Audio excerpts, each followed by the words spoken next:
Welcome to the Word. We're going to have a fallacy Friday episode.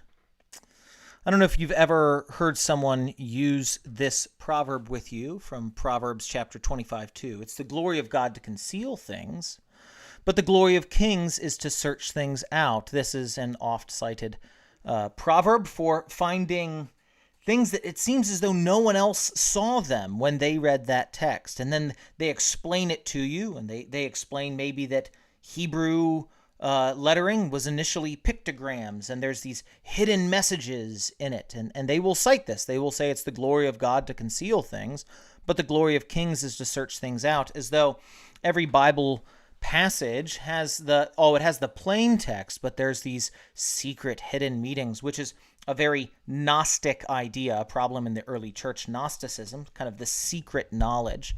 But this proliferates in the church. And actually, there's a strong version of this, I think, in the Hebrew roots movement, which is wrong and dangerous. But there's also commonly preaching and teaching which you can learn just enough Hebrew or Greek to be dangerous. And so we're going to go over a particular linguistic fallacy this morning. And so before us, we have 1 Corinthians chapter 4, and let me just read the first verse. This is how one should regard us, as servants. This is the word we're going to focus on. Servants of Christ and stewards of the mysteries of God. And you might hear someone go, well, you know the word servants. This is a Greek word. I could show you all. It might be small, but it's the word huperetas. And this word comes from two words that have been mashed together. Huper is underneath, and eros, or not eros, but eritas, or for someone that rows on a boat. And people have popularized this idea that, hey, we need to be under rowers under Jesus Christ. And it elucidates this, a beautiful image, I think, of, us rowing alongside Christ as he rows, and we're the under rower, we're the servant rower. The problem is sometimes these illustrations, they might be wrong linguistically, but they do no harm. And so it's like, okay, you're good illustration, good sermon, wrong text, wrong logic. And so I want to introduce you all to a book called Exegetical Fallacies by D.A. Carson. This is a commonly assigned book in a seminary classroom. D.A. Carson, R.C. Sproul called D.A. Carson the best living exegete of our day. And I want to introduce you to just one of the fallacies. And I'm going to read some of this long form. If you're listening, maybe just speed it up if you want and get to the end. But D.A. Carson's pointing out here what is called the root fallacy, the word root fallacy. So let me just read some chunks of this. One of the most enduring errors, the root fallacy, proposes that every word actually has a meaning bound up with its shape or its components. So he's saying words don't just have meaning, but if you can break them apart into their smaller words, you can find meaning there. Now, this is often helpful when we don't know a word. If you learned Latin roots as an English speaker as a child, and learning some of these Latin roots can help us look at other English words and find out what they mean a little bit quicker. But one thing you'll learn if you do that is it might get you close, it might teach you something, but you have to see how that word is used in context, because word meaning can shift. And so we have to ask, how is that word used in its greater context? And so D.A. Carson goes on, he says, how many times have we been told that just because the verbal cognate of apostolos, or apostle, is apostello? Oh, that makes it a verb. The root meaning of apostle is one who is sent. In the preface to the New King James Bible, we're told that the literal meaning of monogenes is only begotten, because they have monos and genees, only and to beget, or to give birth, or to birth a thing, to create. Is this true? He's asking the question. He says, how often do preachers refer to the verb agapao. How many churches are named agape church? Agapao, to love. That's its lexical form. It actually never shows up in that form. Contrast it with phileo, to love. This is a lesser love, a friendly love. And they deduce that the text is saying something about a special kind of love for no other reason, kind of in context, than that agapao is used. And D.A. Carson says this is all linguistic nonsense. And this is a book this is not a popular work. This is a work that has had to stand under peer review. People have had to go after this. He gives some examples of what nice used to mean in English and how goodbye in English used to mean God be with you, We would be ridiculous to assume that if two atheists said goodbye to each other, oh, you're really saying God be with you. No, they're just saying goodbye. Or that if someone said, oh, that's nice, they're actually calling you ignorant. None of us would assume that. And so we need to be careful in looking at root usage in the New Testament. Huper, etos, looking at these roots. He gives us a particular example. He uses 1 Corinthians 4, which is why I have us there. And many people go, these huperitas, these under-rowers of Christ, it's two words, huper and ereso, or to row. The basic meaning of huperites, then, is a rower. Trench, a particular author, quite explicitly says that huperites was originally rower. A.T. Robertson and J.B. Hoffman went further and said huperites derives morphologically the shape of these words from hupo and eretes, from now ereso, meaning rower in Homer, 8th century BC, 800 years prior to the 1st century. Hoffman draws the explicit connection with the morphology, the shape of the word, concluding that huperites was basically an under-rower or an assistant rower. Now, there are many wonderful, godly men that might use this as an example in their own preaching because they've read. These are scholars, but scholars can make mistakes, and D.A. Carson's pointing out some of them in this very highly regarded book. Just on a level of linguistic fact and fiction, we can't make up what the words mean. And he gives a funny example here. He says, we'd be ridiculous to think that the word butterfly comes from butter and fly, or to think that pineapple in Hawaii has something to do with pine trees and apples. So let me just take you through how we might study this word. If we have, I'm a pastor. I'm no expert in Greek, but I try to handle it carefully when I do. I can read it half decently. And so I could do a word study on this. This is Logos Bible Study software. Here it is, and here it is in all the different ways it gets translated in the NASB, the New American Standard Bible 95. A decent, very good translation.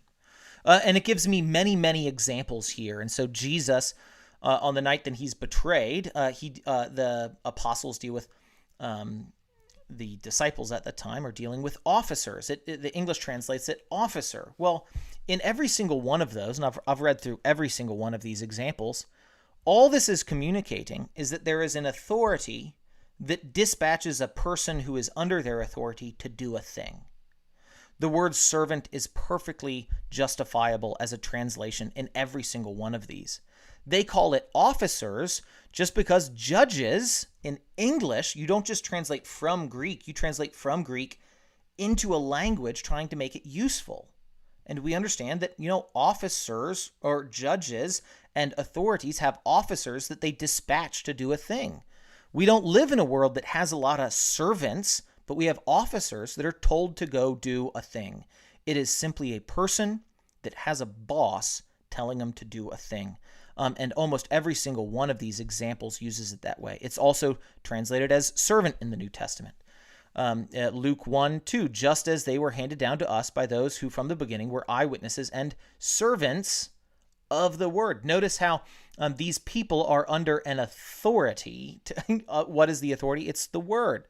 Let a man regard us in this manner as servants, 1 Corinthians for 1, servants of what? Of Christ. So this doesn't have to do with under rower. There's nothing weird there. It has to do with the word is simply designating a person in a similar way to diakonos. Diakonos usually has a particular task in mind, but this is simply a person under authority who can be told to go do a thing. Now, as a pastor and trying to handle the Greek carefully, I could also go look at some other places where this word is used. This might be fairly heady material for you. The Septuagint, that is a Greek translation of most of the Old Testament plus a few other books. And I could go and look at how this word huperetes is used in a number of different places: Isaiah, Proverbs, Wisdom of Solomon, Daniel. And I could look at how kind of the English is rendered, but I could read it here. When it talks about a servant that's acceptable to the king, a servant of a kingdom, none of this has to do with rowing. Assistants. They will no longer tell the foolish to rule, and your assistants will no longer say, be quiet. These are people that have a boss that can tell them what to do. Now, the ones who threw them into the furnace, the servants of the king. Septuagint isn't always helpful in us understanding, so we could go backwards in time and look at what does this word mean? And again, if you're listening to this, you don't have to understand all of this. But I want to expose some exegetical fallacies so that people are not drawn along by someone who does something kind of in a microscope, in a text, with a word, and you go, well, I don't know Greek, I guess that's what it means. And you can go, it has to fit the context. It has to fit the context. I don't want individuals to be led astray. The other thing we can do, you could look at the early church fathers, or what's called the apostolic fathers. They wrote in Greek, so we can look at the New Testament. We can look at the Septuagint going backwards in time a little bit. We can go forwards in time a little bit to the 2nd and 3rd century. We could look at some of Ignatius's writing, or Polycarp's writing, or the Epistle of Barnabas. And in each one of these, I want to point out one of these because it gets at diakonos. I did not. Yep. Oh, it's this top one. De kai, tous diakonous. So notice that diakonous. I'm going to switch to English here so you can mix. And those likewise who are deacons, servants of the mysteries of Christ, must please all men in all ways. For they are not deacons of meats and drinks, but servants of the church of God. Paton eisen diakonoi. Ala ecclesias, church theou huperetai. Are servants, but church of God, under rowers. And so when people are confused about what a deacon is, he uses a synonym. He goes to his thesaurus and finds a word that means very much the same thing in order that they might understand it better. And so he is using this word huperetai as synonymous with deacon, or just servant. So I want us to come back to this text and actually just end with a long reading. This is a long episode. Fallacy Fridays might be a little bit long. If you could just skip them if you don't want to get nerdy with it. But I want to do a devotional now where if you don't know Greek, how can you not be taken up in all this? And how can you just read the English and very much have a level of confidence to not be taken astray by someone who only knows enough Greek to be dangerous? And so the first thing, if I'm just reading this in English, if I'm confused about what the Apostle Paul might mean here, is I'm going to go a whole chapter previous. And so let's do that. Let's go to chapter 3 and let's read this and just end with some devotional thoughts on what Paul actually means. So this is Paul in 1 Corinthians chapter 3. He's writing and answering many questions to a church, and there's a lot of divisions and factions and whatnot. And so Paul says, 1 Corinthians chapter 3, verse 1, "But I, brothers, could not address you as spiritual people, but as people of the flesh." Uh-oh, that's bad. "As infants in Christ." He's saying they're very immature. They're doing something not good. He says, "I fed you with milk, not solid food, for you were not ready for it. And even now you are not ready, for you are still of the flesh. For while there is jealousy and strife among you, are you not of the flesh and behaving only in a human way? For when one says, I follow Paul, and another says, I follow Apollos, are you not being merely human? What then is Apollos? What is Paul? Servants through whom you believed. Servants. Notice that language. Notice here, this is actually the word diakonoi. This is the word that is used for deacon. Now, Paul is not a deacon in the sense that we would think of in the church today, but in the Greek, he's saying we're servants.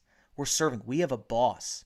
You all are dividing up factions based on the servants, not based on the king. And so Paul is scolding them. He's not saying they're not Christians, but he's saying you are being radically immature. You are being infants in the faith in this, I follow Paul. I follow Apollos. He goes, no. Servants through whom you believed. That's all I am, Paul. Paul is saying, I'm just a servant.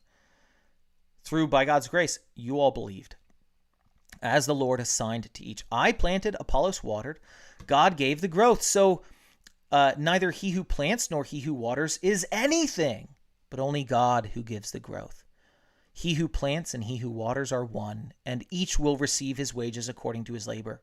For we are God's fellow workers. You are God's field, God's building, according to the grace of God given to me, like a skilled master builder. I can't help but point this out. This is the word sophos for wise. If you watched on Saturday, you learned that wisdom should not immediately be radically spiritualized, but just understood as skill. And this is even in the Greek New Testament. Sophos and Sophia are used not just in a hyper-spiritual way, but just as like a craftsman that is good at doing a thing. They have a true knowledge that is applied well.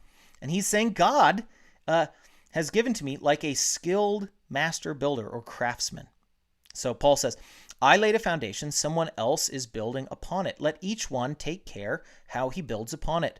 For no one can lay a foundation other than that which is laid, which is Jesus Christ. Jesus Christ is the foundation. Now, if anyone builds on the foundation with gold, silver, precious stones, wood, hay, straw, each one's work will become manifest, for the day will disclose it, because it will be revealed by fire, and the fire will test what sort of work each one has done. If the work that anyone has built on the foundation survives, Paul is talking here about the building up of the church. And he says, some people are building up the church in a wonderful, beautiful way. It's like gold or like silver or like bronze. Some of it's like wood, which is good, and some of it's like straw that's going to burn up. But they're talking about the building up of the church, these Apollos and Paul and different people that are laboring to love and build and serve the church. If the work that anyone has built on the foundation survives that fiery trial, he will receive a reward. If anyone's work is burned up, he'll suffer loss. It'll be a sad day for a pastor if he finds out so much of the work he did actually wasn't pleasing to God. His heart was in the right place, but he was not doing it well. He was doing it poorly. Yes, he will suffer loss. That will be sad, though he himself will be saved, but only as through fire.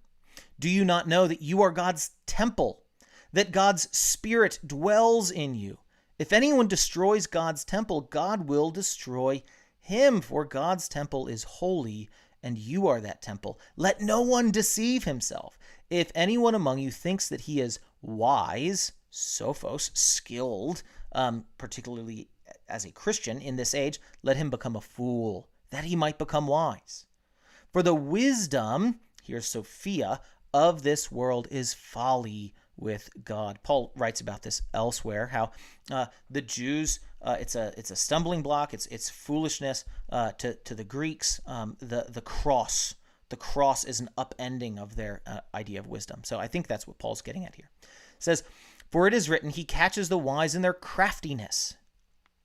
And again, so he uses here, wise is something that non-believers can possess and not necessarily be good. We want to have a godly wisdom, not just a worldly wisdom as we pursue wisdom. So verse 20, and again, the Lord knows the thoughts of the wise, that they are futile. So let no one boast in men. Don't boast in men.